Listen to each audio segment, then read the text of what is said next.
بسم اللہ الرحمن الرحیم اعوذ باللہ من الشیطان الرجیم بسم اللہ الرحمن الرحیم مقاصد سوم کتاب البیع سبق نمبر 101 گفتگو شرائط الوزن میں سے شرط ششم میں تھی العلم بقدر المثمن۔ تو اس حوالے سے گفتگو اس بات تک پہنچی تھی کہ یہ سارا خلاصہ ہے کہ العلم بقدر المثمن یہ اصلی مسئلہ ہے، مقدار مثمن کا معلوم ہونا ضروری ہے۔ کیوں؟ دلیل ایک تو اجماع ہے، اجماع منقول اور نبوی مشہور کہ جو نہى النبی عن الغرر، اور دوسری روایات کہ جن میں سے روایت جناب ابی الاطار پڑھی تھی اور جناب مرسل ابن بکیر پڑھی تھی۔ اور آخری جو مسئلہ ہے اس کا وہ یہ ہے کہ آیا غرر سے کون سا غرر مراد ہے، غرر شخصی ہے یا غرر نوعی اور کلی ہے؟ تو اس سے پہلے جناب مصنف رحمۃ اللہ علیہ نے میلان اپنا ظاہر کیا تھا، اور جو روایات وغیرہ سے مستفاد تھا وہ یہ تھا کہ غرر نوعی اور کلی مراد ہے، لیکن اب ظاہراً اپنے حکم سے عدول فرما رہے ہیں آج کے درس میں، اور آخر میں دوبارہ فرمائیں گے کہ بالآخر اجماعات موجود ہیں اور روایات ہیں، اگر ان کو دیکھا جائے تو غرر نوعی، لیکن بعض ایسی روایات ہیں کہ جن سے مراد غرر شخصی لی جاتی ہے۔ تو پڑھتے ہیں بسم اللہ الرحمن الرحیم۔ ولا منافات بین کون شیء من جنس المکیل والموزون وعدم دخول الکیل والوزن فیہ، فرماتے اس میں کوئی منافات نہیں کہ خود شے تو جنس مکیل و موزون سے ہو لیکن کیل اور وزن ان میں داخل نہ ہو۔ یہ کیسے ہو سکتا ہے کہ بھی شے تو مکیل و موزون میں سے ہے لیکن کیل اور وزن اس کے اس میں بیع و شراء میں داخل نہ ہو؟ فرماتے ہیں قلت، اس وجہ سے کہ وہ بہت کم ہے۔ مثلا کالحبتین والثلاثہ من الہنتا، اب ہنتا اور گندم وہ مکیل و موزون میں سے، لیکن آیا ایک حبہ ہے یا 3 حبے ہیں 4 حبے ہیں، آیا ان کو وزن کیا جاتا ہے، جن کا کیل کیا جاتا ہے؟ جی نہیں۔ لذا کہتے فإنما کونہ مکیلا کون جنسہ کذالک، بس یہ جو عنوان دیا گیا ہے کہ چیز مکیل و موزون ہونی چاہیے، مراد یہ ہے کہ اس کی جنس مکیل و موزون ہونی چاہیے۔ اور اس طرح یہ جو کہا گیا کہ معنی عدم وزن الکیل لہو، کہ اس میں کیل کو قرار نہیں دیا گیا، اس سے مراد کے یعنی عدم وزن الکیل لحاظ شخص لا لحاظ الجنس، اگرچہ اس کی جنس کیلی ہے اور وزنی ہے لیکن یہ جو شخص ہے، یہ جو جزئی چیز ہے، اس میں کیل کو نہیں قرار دیا گیا، بلکہ بغیر کیل کے بھی اس کی خرید و فروخت صحیح ہے۔ یا تو لقلت ہی کی بنیاد پہ او لکثرت ہی، یا کثیر تعداد کی بنیاد پہ، کضبرۃ الحدید، جس طرح لوہے کے ٹکڑے بہت سارے ٹکڑے، تو فرماتے ہیں ان کو وزن کرنے کی ضرورت نہیں، البتہ یہ پہلے زمانے کی بات کریں، آج کل کے زمانے میں تو آسانی ہے، ان کا آسانی سے وزن بھی ہو سکتا ہے۔ کما نبال فی القواعد والشرح وحاشیت، جیسے کہ یہ تنبیہ جناب علامہ ہلی رحمۃ اللہ علیہ نے اپنی قواعد میں، صاحب جامع المقاصد نے شرح قواعد میں، اور اس طرح حاشیہ قواعد میں بیان فرمائی ہے۔ ومما ذکرنا یتجہ عدم اعتبار العلم بوزن الفلوس المسکوکہ، اور یہ جو ابھی ہم نے بیان کیا کہ منافات نہیں کہ چیز تو جن سے مکیل و موزون میں سے ہو لیکن دخالت نہ ہو کیل و وزن کی، فرماتے ہیں یہاں سے حکم مما ذکرنا یتجہ وجی ہو جاتا ہے یہ حکم کہ فلوس مسکوکہ یعنی سکے دار جو پیسے ہیں فلوس، ان کا جو وزن ہے اس وزن کا علم ہونا ضروری نہیں۔ کیوں؟ حالانکہ یہ موزونات میں سے ہیں، فرماتے اسی بنیاد پہ جو بھی ہم نے اوپر بیان کیا کہ فإنھا وإن كانت من الموزون، یہ فلوس مسکوکہ اگرچہ موزونات میں سے ہیں لیکن پھر بھی وزن کا علم ہونا ضروری نہیں۔ ولذا صرح فی التذکرہ، یہ شاہد پیش کر رہے اس بات کا کہ یہ موزونات میں سے، کیونکہ ربا کے بارے میں آپ پڑھ چکے ہیں کہ ربا کا تعلق مکیل و موزون کے ساتھ، ولذا صرح فی التذکرہ بوقوع ربا فیہا، کہ ان میں ربا واقع ہوتا ہے، کیوں؟ کیونکہ موزونات میں سے۔ الا ان عند وقوعها ثمنا، ہاں اگر یہ بطور ثمن استعمال ہو رہے ہیں، یہ فلوس مسکوکہ بطور پیسہ استعمال ہو رہے ہیں،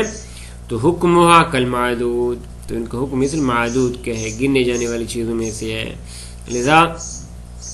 موزون اور مکیل سے بہر جائیں گے۔ کس لحاظ سے؟ فی ان معرفت مقدار مالیتها، ان کی مالیت کی مقدار کی معرفت لا تتوقف علی وزنها، ان کے وزن پہ موقوف نہیں ہے، بلکہ ویسے کہا جاتا ہے جی یہ مطلب اتنے کا درہم ہے، یہ اتنے کا دینار ہے، تو یہاں پہ بطور معدود ان کو گنا جاتا ہے، حساب کیا جاتا ہے، ان کا وزن کا حساب نہیں کیا جاتا۔ البتہ آگے ایک بات آ رہی ہے کہ فہیا کالکثیر قلیل والکثیر من الموزون الذی لا يدخل الوزن، قلت اور کثرت کے اعتبار سے یہ ان موزونات میں سے ہیں کہ جو جن میں وزن کی دخالت نہیں۔ مثلا فرض کرتے ہیں ایک جو درہم ہے وہ تھوڑا سا کم ہے اور دوسرا درہم تھوڑا سا زیادہ ہے، جیسا کہ یہ بات پہلے ہو چکی کہ اس زمانے میں جو ضرب لگائی جاتی تھی اور جو سکے بنائے جاتے تھے وہ مختلف تھے، بعض چھوٹے بن جاتے تھے، بعض بڑے، جو ان کا سانچہ تھا اس حساب سے۔ تو فرماتے ہیں کہ اکثر نقود بغداد فی هذا زمان، جیسا کہ آج کل کے زمانے میں بغداد کے اندر بہت ساری ایسی نقود ہیں کہ جن میں یہ مشکل موجود ہے۔ ہاں یہ بات تھی کس کی؟ فلوس مسکوکہ کی۔ اسی طرح پہلے زمانے میں خود اصلی درہم اور دینار کی جو خالص تھے ان میں بھی بعض اوقات یہ مشکل بن جاتی تھی، وقضاء الدرہم والدینار الخالصان، جو خالصتاً تھے، کہ فإن وإن كانت من الموزون، کہ درہم اور دینار خالص اگرچہ موزون تھے، اور ويدخل في الربا، اور ان میں ربا بھی موجود تھا اجماعاً چونکہ موزونات میں تھے، الا ان ذلك لا ينافي جواز جعل وزن من دون معرفت بوزنها، لیکن جب ان سے معاملہ کیا جا رہا ہے بطور پیسے کے تو فرماتے ہیں ان کے وزن کے بغیر، فرماتے ہیں کوئی منافعات نہیں رکھتا تھا کہ ان کو عوض قرار دیا جاتا تھا بطور ثمن۔ کیوں؟ لعدم غرر فی ذلک اصلا، کیونکہ اس میں اصلا غرر ہی پیش نہیں آتا، بطور سکہ ان کو استعمال کیا جا رہا تھا۔ تو اس صورت میں وزن کی جو کمی بیشی ہے اس کو غرر نہیں کہا جاتا تھا۔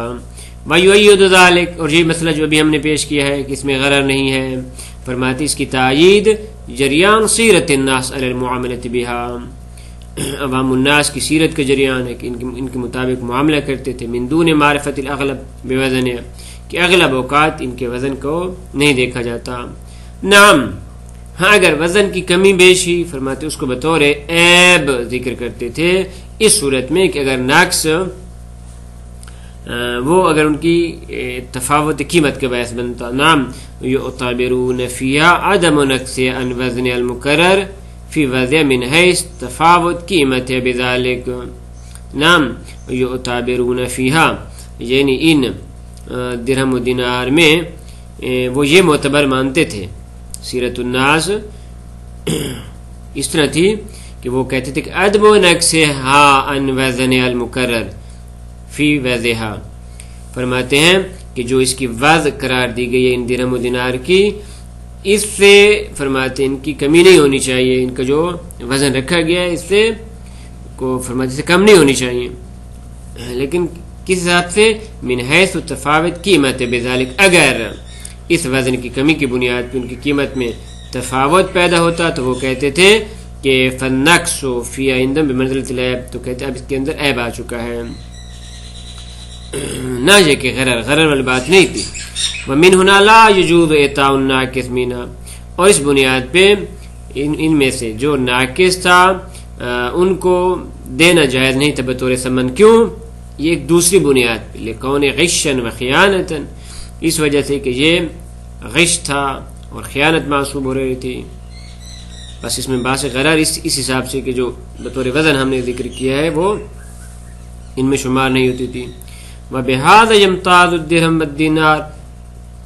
عَنِ الْفُلُوسِ السُّودِ وَشِبْهِهَا، فرماتے یہیں سے کہ جب ہم نے کہا کہ ان درہم اور دینار خالص میں کمی اور زیادتی یہ ان کے عیب کا موجب بنتی، اور وہ کہتے کہ ان میں سے جو ناقص ہے ان کو بطور ثمن دینا جائز نہیں کیونکہ غش اور خیانت ہے، تو فرماتے یہاں سے یہ درہم اور دینار فلوس سود سے، یعنی ایسے فلوس اور ایسا پیسہ کہ جو مثلا سونے اور چاندی کا نہ ہوتا، وشبھیا یعنی سادہ قسم کے جو بنائے جاتے تھے، جو آج کل کے زمانے میں بھی کیا ہیں موجود ہیں اس زمانے میں بھی. ایک تو خالص درہم و دینار بطور کرنسی استعمال ہوتے تھے، اور دوسرے عام قسم کے فلوس و سود اس درہم و دینار خالص کے مقابلے میں استعمال ہوتے ہیں کہ ہے تو ان نقصان الوزن لا یؤثر فی قیمتها. یہ جو فلوس ہیں فرماتے ان میں وزن کی جو کمی ہے یہ اصلا ان کی قیمت میں اثر انداز نہیں تھا. لذا فلا باس بإعطاء ما یعلم نقصه. تو اس قسم کے فرماتے ہیں ایک ایسا پیسہ ہے، ایک ایسا سکہ ہے کہ جس کی مقدار وزن کے حساب سے دوسرے سے کم ہے، تو ہم آج کل کے زمانے میں بھی دیکھ رہے ہیں کہ اس کو ناقص استعمال نہیں کرتے، لذا بطور ثمن دینے میں کوئی حرج نہیں. اس زمانے میں بھی ایسا فلا باس بإعطاء ما یعلم نقصه وقضا شیب الفلوس. اور اس طرح وہ کہ جو فلوس کے مشابہ ہیں من المسکوکات المرکبہ من نحاس والفضہ، وہ سکے کے جو مرکب ہیں نحاس اور چاندی سے، تو ان کو ان کی کمی زیادتی اس کو بھی نہیں گنا جاتا. فرماتی یہ جو ہم نے فرق ذکر کیا ہے کہ دیکھیں درہم و دینار کے جو خالص ہیں ان میں کمی و بیشی عیب شمار ہوتی ہے،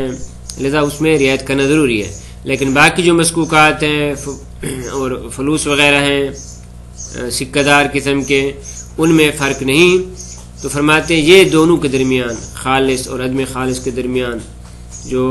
ہم نے فرق ذکر کیا ہے، اس کی طرف اشارہ کیا گیا فی صحیحۃ ابن عبد الرحمن کی صحیح میں قال قلت لابی عبداللہ علیہ السلام کہ میں نے امام صادق علیہ السلام سے سوال کیا اشتری الشیء بالدراہم،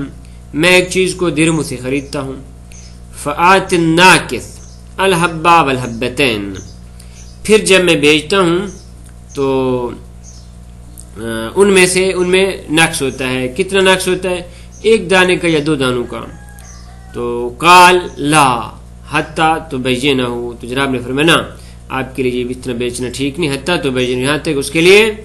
آپ بیان کر دیں کہ بھئی یہ ہم آپ کو جو درہم دے رہے ہیں یا دینار دے رہے ہیں اس میں 1 حبہ یا 2 حبے کی کمی ہے. ثم قال الا ان تكون نحو هذه الدراهم الاوضاع التي تكون عندنا عددا. فرماتے مگر وہ دراہم اوضاعیہ خالص کہ التي تكون عندنا عددا، کہ جو ہمارے یہاں بطور عدد استعمال ہو رہے ہیں، بطور